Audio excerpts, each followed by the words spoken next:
Hello बच्चों, कैसे हो आप सब। तो मुझे आशा है कि आप काफी अच्छे होंगे। तो बच्चों मैं आज आपके लिए लेके आया हूँ part 4 special purpose of subsidiary book का पार्ट 4 है जी, जिसमें हम बात करने वाले हैं बच्चों परचेज रिटर्न बुक। मतलब जो भी माल हम खरीदते हैं जिसमें हमारा कुछ माल खराब होता है वो हम माल वापस करते हैं, उसका रिकॉर्ड हमें रखना होता है।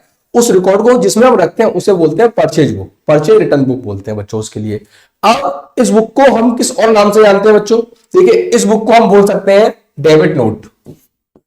डेबिट नोट भी बच्चों हम इसको बोलते हैं डेबिट, इसको डेबिट नोट के नाम से ही बच्चों जाना जाता है। इसके अलावा बच्चों इसको हम जानते हैं, देखिए जैसे हमें क्या होता है इसमें, जैसे हम क्या करते हैं माल खरीदते हैं फिर वापस करते हैं, तो माल वापस जाने के कारण, व्यापार से बाहर जाने के कारण इस बुक को रिटर्न आउटवर्ड भी बोलते हैं। रिटर्न आउटवर्ड भी बच्चों हम इसको बोल सकते हैं। इस बुक को दो नामों से जाना जाता है, डेबिट नोट और रिटर्न आउटवर्ड।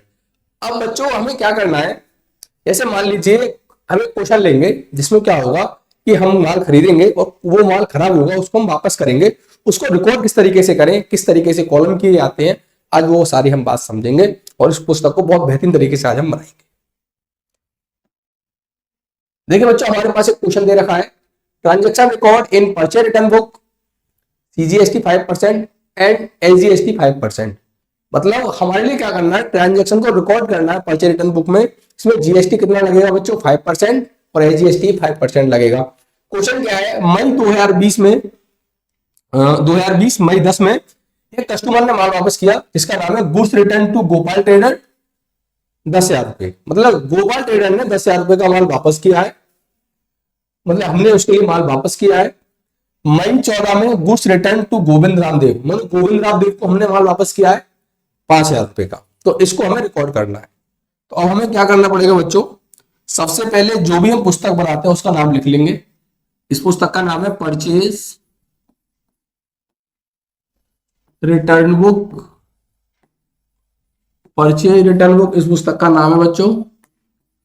अब हमें क्या करना है, कॉलम कर लेने हैं इस तरीके से। कैसे कॉलम किए जाते हैं, इसमें एक प्रॉपर लाइन खींचनी कॉपी पर। इसमें पहला कॉलम, दूसरा कॉलम, जो भी कॉलम किए जाते हैं वो हम सारे करेंगे। देखिए बच्चों, पहला कॉलम होता है डेट का, दूसरा हम करेंगे पर्टिकुलर का, फिर हम करेंगे इनवॉइस नंबर का, फिर LF का करते हैं, फिर यहाँ पे लिखते हैं अमाउंट या परचेज रिटर्न की अमाउंट लिखी जाती है, और यहाँ पर हम लिखते हैं CGST और SGST और यहाँ पे total amount, total amount. GST 5% है, 5% लिख लेंगे दोनों के आगे। अब देखिए बच्चों, क्वेश्चन देखिए, क्वेश्चन क्या है। पहला क्वेश्चन, मई 2020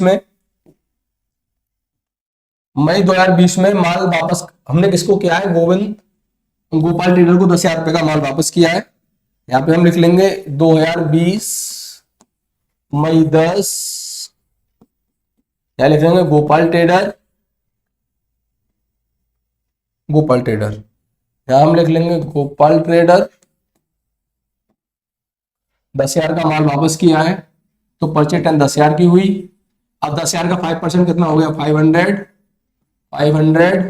ये हो गया 11,000 हो गया।